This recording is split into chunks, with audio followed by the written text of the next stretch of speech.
When recording vocals, is the ideal to record all of your vocals in one take? Isn't that going to be the most natural and the best quality than a bunch of different cuts? And how many takes should you be doing when recording vocals? Well, I'll be answering these questions and more in this video, as well as sharing a tip for getting awesome, big, wide vocals. So be sure to stick around to the end. Hi, I'm Reagan Rand with Orpheus Audio Academy. And by the way, if you want help writing amazing hit quality songs, then be sure to grab my free hit creation checklist in the description below. This walks you through the 9 elements that all the top songwriters tend to include in each and every one of their hit songs. You can use this as a guide for writing and recording your vocals moving forward. All right, so should you be trying to record your songs in one take? Well, I recorded a bunch of different artists when I was learning music production at a local commercial recording studio. And I can't think of one example where an artist recorded the entire song in one vocal take. We always did many different takes and often punched in, which is where you just record one little section to create our professional quality vocals. And this is the industry standard. You don't really have people, singers, no matter how good they are, recording a song in one take and that's it and they're good.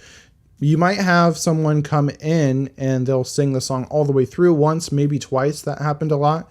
But then we would always go back and add layers, or we would re-record sections that maybe the artist didn't sing quite right or maybe tripped up or something like that. And that's how we ended up creating composites and better quality vocals. So it's not true that just recording all the way through is going to produce better quality.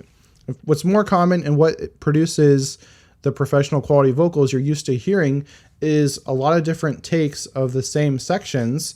And then the audio engineer or the mixing engineer, they go through and they splice together those different sections to create the best whole version of that section of the song. So for example, if you are singing a chorus, right, that chorus might be made up of several different vocal phrases, and maybe with each take, there were different phrases that were better than another take. So you take the best phrases from each take and you combine them into one great vocal take. This is what's known as vocal comping, combining multiple takes into one super take, or a composite track. That's where we get the word comping from. It's a composite. So how many vocal takes should you be taking? Well, if it's a lead vocal part, you want at least 3 takes and ideally 5 or 6. These extra takes can be life-saving as you dive into the editing process, right? You might think you have great sounding vocals when you first record them, but then as you go to edit, you realize, there's some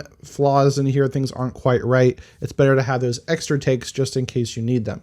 Now, another great tip for just getting really powerful, big, wide vocals is actually recording multiple takes for the purpose of double tracking. Double tracking is where you simply take the same performance, you record it multiple times, and you'll pan one hard left, another one hard right, and you'll have a third take going straight down the middle. So that will create a big, powerful, very wide vocal performance, which is really great for choruses especially, or any part of your song that you want to be very powerful with your vocals.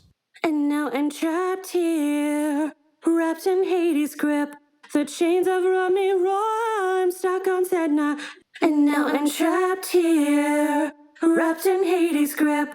The chains have run me raw, I'm stuck on Sedna. And again, there's also nothing wrong with if there was a performance, a little section, maybe it's just one phrase or another or 2 phrases that just aren't quite right, just go back and record just that phrase. It's totally fine. It's okay to do that, especially if, right, it's in the same session, your voice is going to be basically the same, or your singer's voice is going to be basically in the same state. You're using the same microphone. It's totally fine to go back and just record that little section. But if it's a completely different session, right, there's always different things going on with someone's voice on a given day. You might want to re-record that whole section so it doesn't sound weird when you punch in. With that in mind, if you want to learn how to actually write lyrics like all the best hit songwriters do, then be sure to, again, grab my free hit creation checklist in the description below. And if you want more help with recording vocals, then check out my video on the screen right now, which breaks down how to actually get the highest quality recording possible from your mic. This video will even cover how to make a cheap mic sound professional. All right, have a great day and keep creating.